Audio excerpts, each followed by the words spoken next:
ওই আলেম যে দিনদার না,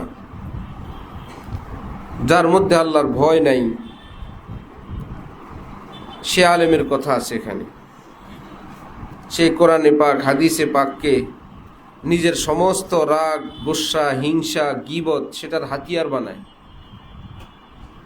সে তার সমস্ত দলিলের আলোকে দেখে এগুলা বলাই তার কর্তব্য। এই জন্য যাত্রার ব্যাপারে মুখ খুলতে থাকে, কে গুমরা এই বয়ান করতে থাকে। এক হাদিসে আছে, মান ক্বালা হালাকান নাস ফাহুয়া আহলাকুহুম। যে ব্যক্তি বলবে সমস্ত মানুষ ধ্বংসপ্রাপ্ত, ধ্বংস হয়ে গেছে, ফাহুয়া আহলাকুহুম, বেশি ধ্বংস সে হয়েছে। কিছু লোকের চরিত্রই এমন, তার কাছে বসলে সাথী সঙ্গীর, আলেম ওলামা, পীর মাশায়েখ, বুজুর্গানি দ্বীন, মুত্তাকিন, কারো ব্যাপারেই তার এই ঠোঁট আর জিহ্বার মধ্যে কোনো আতঙ্ক বলতে কিছু নেই, অন্তরেও নাই। স্বাধীন বাংলাদেশ। আরেক পার্টি আছে, এরা নেটে বিভিন্নভাবে লেখা দেয়, যার তার ব্যাপারে একটা মন্তব্য লিখে দিল। ওনার নাহু এবং সরফের আলোকে, কোরআন হাদিসের ব্যাখ্যা অনুসারে, আরবি গ্রামারের আলোকে, কোরআন হাদিসের ব্যাখ্যা অনুযায়ী অমুক অমুক আলেম। গতকাল আমরা হযরত ওয়ালার সাথে মিরপুর গেলাম। বেশ কয়েকজন ডাক্তার সাহেব ছিলেন। কথায় কথায় এক ডাক্তার সাহেব বললেন যে রোগীকে বেহুশ করার যে ঔষধ প্রয়োগ করা হয়, অ্যানেস্থেসিয়া, যিনি থাকেন তার থেকে পারমিশন নেন সার্জন যিনি থাকেন তিনি, মেজর কোনো অপারেশনে। অর্থাৎ যিনি অবশ বেহুশ করেন তিনি একটা সিগন্যাল দেন যিনি অপারেশন করবেন তাকে, জি স্যার ওকে, রুগী এখন অপারেশনের উপযুক্ত। তো সার্জন অনুমতি চাইলে যে কি অবস্থা, অপারেশন শুরু করব? রুগী বলতেছে আল্লাহর উপর ভরসা করে শুরু করেন। আল্লাহ ভরসা? যেই রুগীকে বেহুশ করার জন্য ওষুধ দেওয়া হয়েছে, নাম মাত্র ভিতরে তার রুটা থাকবে, দেহ সব অকেজু থাকবে, অবশ, অচেতন, হুঁশি থাকবে না, কাটুক, ছিড়ুক, সেলাই করুক, সে বলতেছে কি আল্লাহ ভরসা শুরু করেন। শুরু করা যাবে? শুনতে তো শোনা যায়, কত সুন্দর কথা বলছে, আল্লাহ ভরসা শুরু করেন। এই কথাই প্রমাণ কি হয় নাই, বেহুশ হয় নাই। যারা আলেম ওলামাদের ব্যাপারে, বড়দের ব্যাপারে, অন্যদের ব্যাপারে এইরকম বলতেই থাকে, তখনও বুঝতে হবে এখনো কামেল ইমানদার হয় নাই। এই জন্য বলে আল্লাহ ভরসা শুরু করেন। আরেক বেচারা ডাক্তার নিয়ে আসছে তার ছেলের জন্য। ছেলে রুগী দেখে ডাক্তার রুগী দেখে সিদ্ধান্ত নিছেন এবং বললেন আপনার ছেলে মারা গেছে।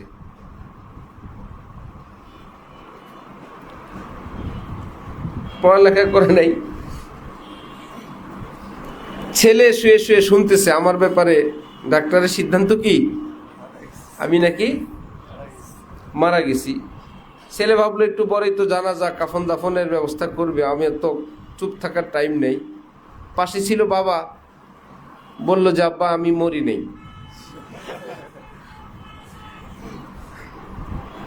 ঠিক আছে, বাবা ছেলেকে ধমক দিয়ে বলল বেশি বুঝো কি তুমি না ডাক্তার? বেশি বুঝো? ডাক্তার বলছে তুমি মারা গেছো, আর কোনো কথা নেই, চুপ। এইরকম কথা বলার পর যেই রুগী বেহুশ হওয়া দরকার সেই রুগী বলে আল্লাহ ভরসা শুরু করেন। সমাজে আবার কিছু লোক আছে, বুঝো নাই, বাপের মতো না বুঝে বলছে। হ্যাঁ, শুরু করা যাবে। আরেক গ্রুপ আছে বাপের মতো, কে বুঝে? ডাক্তার সাহেব কি কম বুঝে? कुछ हो ना मेरा जिल्लत खारी का सबब है, कुछ हो ना मेरा जिल्लत खारी का सबब है, ये है मेरा एजाज कि मैं कुछ भी नहीं हूँ। हम खाक नशीनों को मुस्नद पे न बिठाओ, हम खाक नशीनों को मुस्नद पे न बिठाओ, ये इश्क की तौहीन है, एजाज नहीं है। আমরা সেজদা অভ্যস্ত লোক ভাই, এমন এক জায়গায় নীলা কপাল রাখা যায় না, মুশকিল।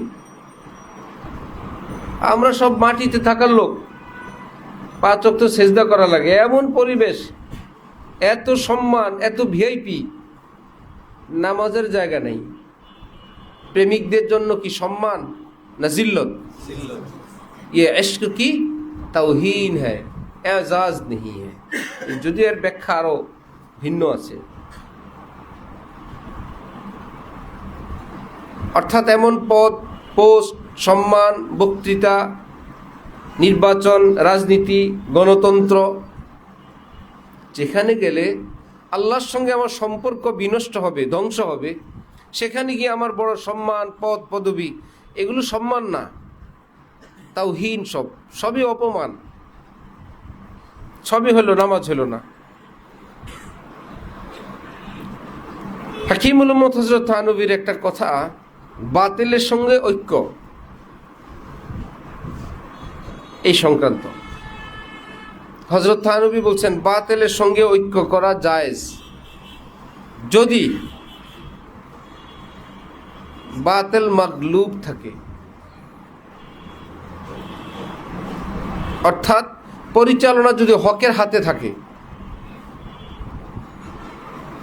আসো ভাই, যারা ভুল পথে আসো, সবাই মিলে কোনো একটা কাজ করি, তোমরাও আসো।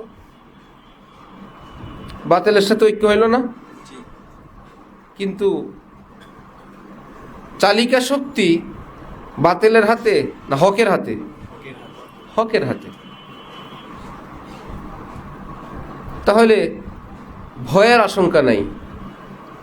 আর যদি এটাকে কেউ না বুঝে যে হক বাতিল তো অমুক সময়ও কি হয়েছিল, ঐক্য হয়েছিল, আমরাও হক বাতিল একত্রে হই, খোঁজ নিয়ে জানা যাবে আরেকজনের নৌকা উঠে গেছে। হক বাতিল আগেও একত্র হয়েছে, এখনো একত্রিত হইল। বাতিলের হাতে চালিকা শক্তি, ক্ষমতা, তুমি সেই বাতিলের সঙ্গে গিয়ে যোগ দিলা, এবার তোমাকে কি হকের উপর রাখবে না গোমরা বানাবে? এখন নাচ গান, সংস্কৃতি, অনুষ্ঠান, ভাই যেহেতু আমরা আসছি বৃহত্তর স্বার্থে, আমরা এক, এখন সেখানে দেওয়া লাগবে, থাকা লাগবে। হক বাতিল একত্রিত হবে যদি হকের উপর তোমার, কমপক্ষে হকের উপর তুমি টিকে থাকা সম্ভব হয়। তোমার দিন ইমান নিয়ে যদি তুমি টিকে থাকতে পারো তাহলে ঠিক আছে। আর যদি এমন ঐক্য যা পরিচালনা তোমার হাতে আছে না, তুমি হকের উপর টিকে থাকতে পারবে, এই ঐক্য জায়েজ। ফালা তাকউদ বাদা যিকরা মাল কওমিজ জালিমিন। ফতোয়া স্বামীতে আছে, লা ইয়াজুজুল হুজুর ফি মাজলিসিন ফিহি মাহজুর। ওই মজলিস, ওই অনুষ্ঠান, এই কনফারেন্স, ওই মিটিং মিছিল যেখানে অনিসলামী কার্যকলাপ হয়, সেখানে উপস্থিত জায়েজ নেই।